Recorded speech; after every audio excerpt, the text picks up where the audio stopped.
E tornou Davi a juntar todos os escolhidos de Israel, em número de 30.000.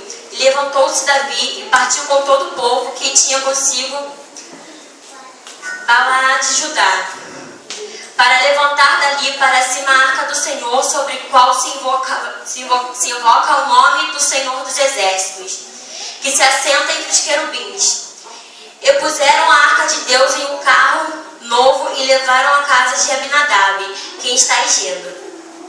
Uzá e Eió, filhos de Abinadab, guiavam um carro novo. E levando-o à casa de Abinadab, que está em Gebá, com a arca de Deus, aí ia adiante da arca o Senhor, com toda sorte e instrumentos de maneira de farear saltérios.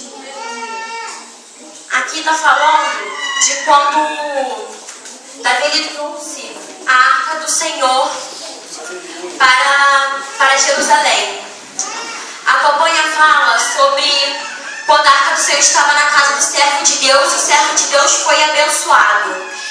E Davi ficou sabendo que quando a arca do Senhor estava na casa do servo de Deus, aquele homem foi abençoado.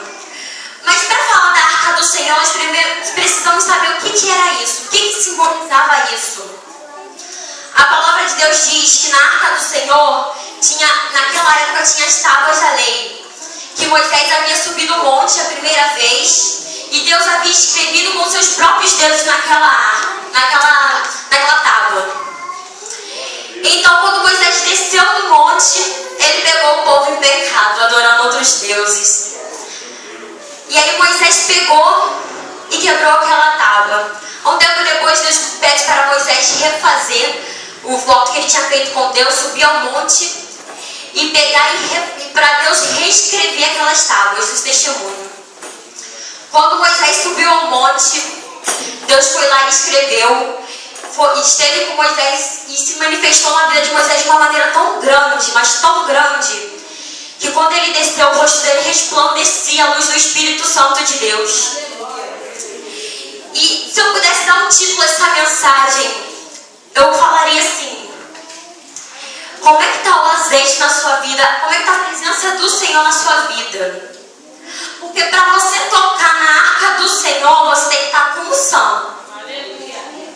Se você tiver reserva de unção, porque você nunca sabe quando você vai precisar da unção do Senhor na tua vida. Você nunca sabe. Então ali as tábuas da lei, elas foram e Moisés foi lá, botou dentro da arca e tal. E aquela arca, ela simbolizava a presença do Senhor no povo de Israel. E uma determinada feita, havia um profeta chamado Eli. E os filhos deles não andavam no caminho do Senhor. E Israel foi à frente a uma batalha. E o profeta Samuel já tinha tido uma revelação do Senhor em sonho, que o povo de Israel ia perder. E o povo de Israel perdeu a primeira batalha. Então o que aconteceu? Os filhos de Eli não andavam no caminho do Senhor. Foi lá e pegou a arca do Senhor para o meio da guerra, falando assim: opa, se o Senhor, a gente vai levar a presença do Senhor para a guerra, nós vamos vencer. Só que ele não sabia que a presença do Senhor não estava mais lá, porque o Senhor, ele não tem compromisso com quem não tem compromisso com Ele. Para você tocar na presença do Senhor, você tem que estar preparado. Como que eles não estavam preparados, não seguiam o caminho do Senhor e queriam tocar na presença de Deus? Como eles queriam vencer a batalha se eles não estavam aí para a presença do Senhor? E foi levada a arca do Senhor para a batalha e eles perderam. Perderam a batalha, mas não só a batalha, mas a arca, a presença do Senhor. Será que a gente está com a presença do Senhor na nossa vida? Às vezes a gente está dentro da casa do Senhor, louvando, cantando a Deus, falando: Deus, tu és lindo, tu és santo. Mas será que a presença do Senhor realmente está na nossa vida? Você pode ser religioso ou você pode ser santo.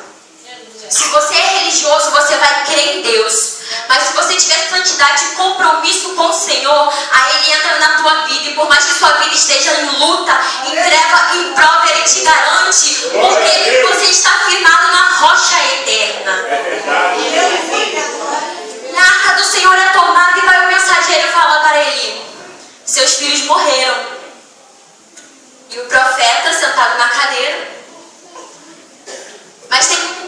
15, foi levada a arca do Senhor, a presença de Deus.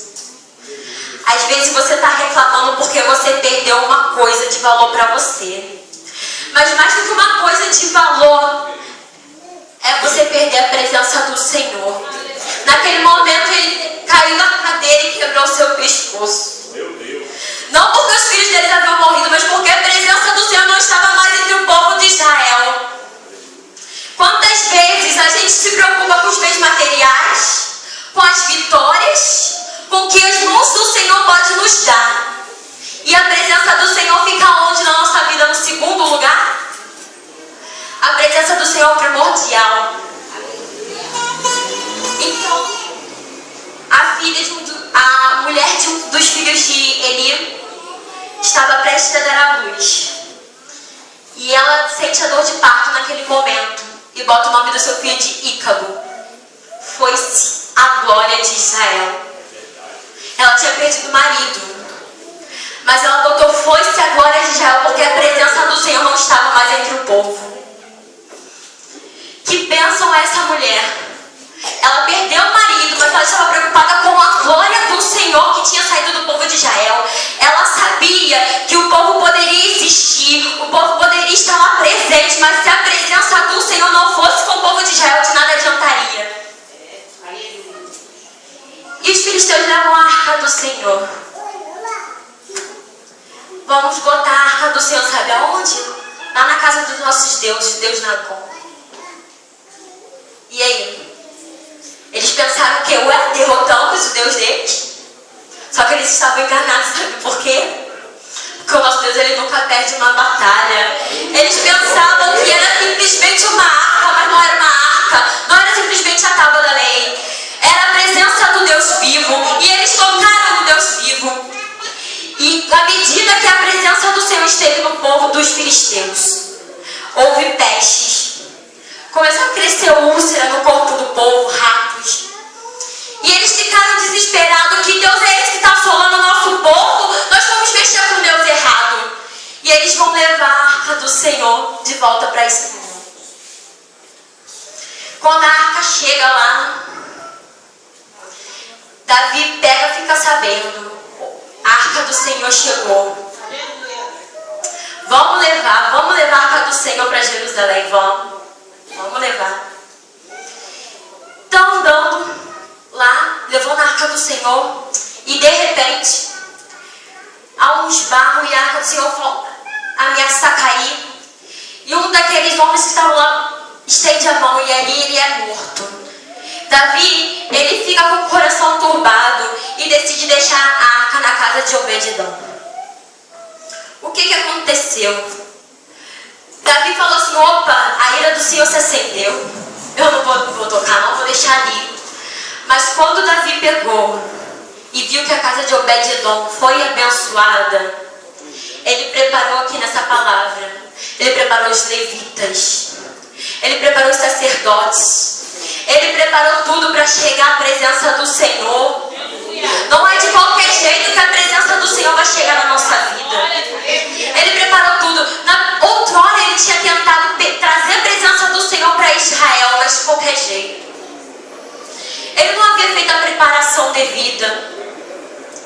A arca do Senhor, ela é o Espírito Santo de Deus. Nós não podemos nos conformar só com os bens materiais, porque isso Deus pode te dar. Ele te dá, você pede, porque a palavra de Deus diz: pedi, pedi, dar-se-vos-á. Mas você não adianta nada ter a presença de bens materiais se não tiver a presença do Senhor. Se você não tiver o amor de Deus, o Espírito Santo de Deus na sua vida, você não é nada.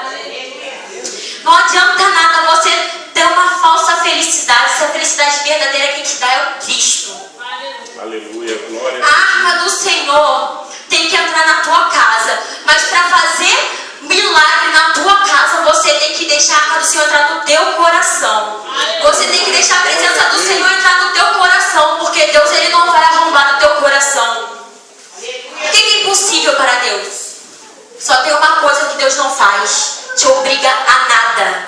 É o livre-arbítrio. Ele só vai fazer você só vai fazer o que você quer, porque é o livre-arbítrio. Deus te deu. Ele não vai te obrigar a nada, Ele não vai te obrigar a servir a Ele, Ele não vai te obrigar a dar glória a Deus, Ele não vai te obrigar a dar um aleluia, mas você vai sofrer as consequências.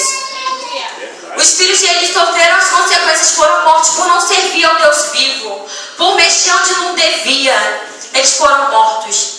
Eli foi castigado por quê? Por não ensinar os filhos dele. Ele morreu, caiu da cadeira, com a decepção de ter levado a arca do Senhor. Por quê? Porque os filhos deles não andavam no caminho do Senhor. Deus, Ele tem uma vida de abundância pra gente. Mas a palavra de Deus: buscar primeiro o reino de Deus e a sua justiça, e as demais coisas vos serão acrescentadas. Quando se fala a arca na casa de Obed-Edom, foi abençoada a casa de Obed-Edom. A presença de Deus abençoou a casa dele. Ele foi muito abençoado. Ele deve ter ficado triste quando foi embora, porque ele foi tão abençoado.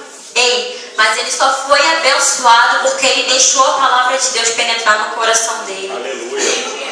Porque a arca do Senhor outrora tinha ficado em outros lugares, e onde a arca do Senhor estava, havia assolação. Mas como a arca do Senhor está no local certo, no local que a pessoa dá a oportunidade de entrar e fazer morar do Espírito Santo de Deus, aí é diferente. Nesse momento a gente está muito preocupado, né? Está preocupado com o que eu vou ser no futuro. Está preocupado com o que eu vou ter no futuro. Senhor, eu moro de aluguel. Senhor, eu não tenho carro. Mas cadê? Cadê a presença do Senhor? Cadê a arca do Senhor na nossa vida? Cadê a preparação para a gente pegar a arca do Senhor e botar na nossa vida? Eu estava vindo na voz Deus vinha falando comigo. Você nunca sabe quando que você vai precisar da unção.